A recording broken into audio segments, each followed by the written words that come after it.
Take a look at what innovation will look like under a second Trump administration. For that, we want to bring in Sultan Meghji. He is the Frontier Foundry co-founder and CEO. Sultan, it's great to have you back here on Yahoo Finance. We were just talking with Ronnie just a few moments ago just about what ultimately a second Trump presidency means for big tech. I'm curious, specifically zeroing in on AI. Lots of talk about right-sizing regulation, what exactly that changing landscape is going to look like. What are your expectations for that? Well, it's interesting, was listening to your previous guest, and if you compare the end of the Obama administration moving into the Trump administration versus what we're about to go through right now, the Biden administration has had a much stronger, much more aggressive regulatory regime, especially in financial services and healthcare. And so even if we just go back to something that looks like a Trump 1.0, and I actually think they'll go farther than that, it'll still be quite a big swing. And as it relates to artificial intelligence, it's actually been hampered in both of those markets by the current regulatory environment. And so I think, there are a lot of people who think it's, I heard the phrase over its skis a little bit. I think there's a lot of enthusiasm, but I don't doubt at all that by the time we get to, let's say, the second quarter of next year, we're going to see significant right sizing of regulation across the entire federal bureaucracy that will give the AI energy in the market right now even more leg. What will that look like then moving forward? Because it's kind of hard to suss out, given that we did see some regulatory pressure from the Trump administration the first time around on some of these big tech names. So what will be different this time?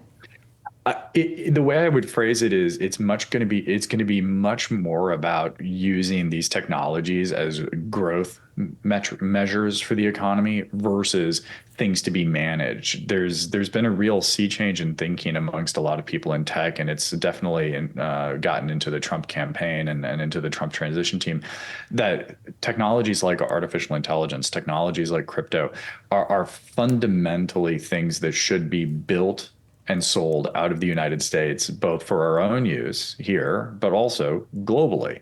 And that it is a huge opportunity for the US. And I would draw a parallel with the manufacturing growth of the late 1940s into the late 1950s as a fundamental growth of the US economy. And the only way to keep this whole system moving at the clip it's going is to create more of that growth. And I think a lot of the economic advisors around President-elect Trump really do understand that. So what about the immigration component to all of this? And given what we know and what Trump wants to do or what he has outlined in his campaign trail when it comes to the immigration czar and the mass deportations, how big of a headwind and a challenge do you see that being just in terms of potentially stifling some innovation here within this country? It's a huge issue, right? So if we broke it up into two parts, one is we want here in the United States the best and the brightest, right? So you want a strong, proper legal immigration program that allows for the next generation of innovators to come here and build what they're going to build here in the United States.